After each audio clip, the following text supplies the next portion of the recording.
Banzai. Le bœuf Wagyu, trésor japonais, prend ses aises en France. Quelques notes de piano résonnent et la voix de Marlène Dietrich s'élève dans l'étable rumine des bovins à la belle robe noire. Emmanuel Rialan, jeune éleveur de bœufs Wagyu, installé dans la périphérie de Nantes, couvre du regard ces bêtes aussi précieuses que placides.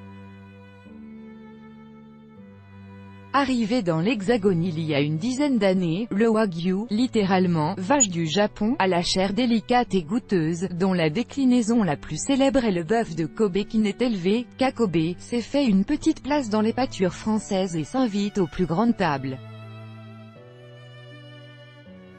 Face à la crise qui touche l'élevage français, Emmanuel Rialan a décidé un beau jour de tout changer. « Je suis la 5e génération d'éleveurs.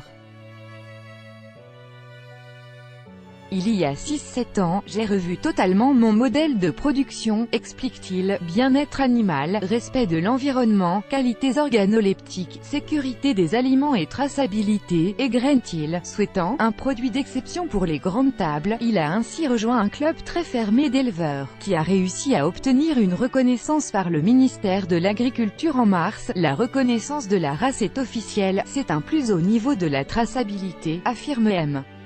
Rialan, rappelant que jusqu'alors, le Wagyu était classé en France comme autre race étrangère, une appellation pas très flatteuse. Au dernier recensement effectué en février 2018, l'Association française des éleveurs de Wagyu comptait 14 élevages représentant 600 têtes. On ne représente même pas 10% de la consommation annuelle en France, admet M. Rialan, qui aimerait que cette proportion augmente, mais pour cela, il faut que tout le monde ait le même cahier des charges. Ça ne prend pas cette orientation. Aujourd'hui, chacun fait comme il veut. Les bœufs Wagyu d'Emmanuel Rialan sont traités avec le plus grand soin. Large surface de couchage sur de la paille, musique classique, jazz, diffusée en permanence, foin bio, copyright AFP. Loïc Venance pour sa part, il est aux petits soins avec son troupeau, constitué à partir d'embryons, pure race, large surface de couchage sur de la paille, musique classique, jazz, diffusée en permanence.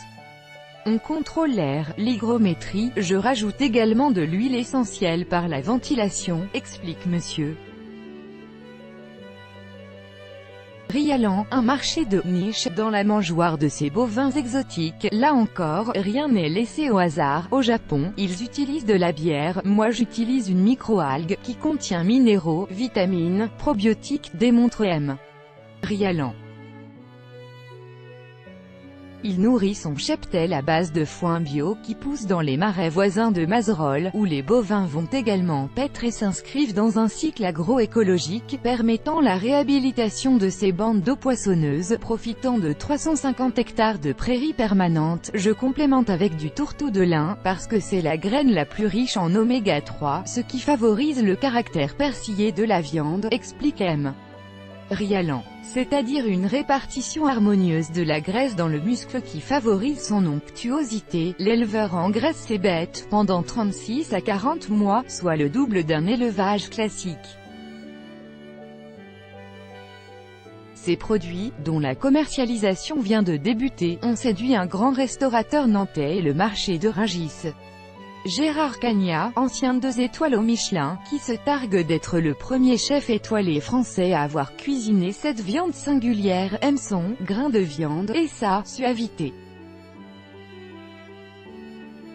Emmanuel Rialan élève ses bœufs Wagyu pendant 36 à 40 mois, le double de la période en élevage classique. Copyright AFP. Loïc Venance. Il concède que ce mets est un peu onéreux. Le chef fait valoir que la population va d'une manière générale manger moins de viande et sera en demande de produits de meilleure qualité. Il faut tout de même compter 180 € le kilo de filet de bœuf, soit 3 à 4 fois le prix d'une viande classique.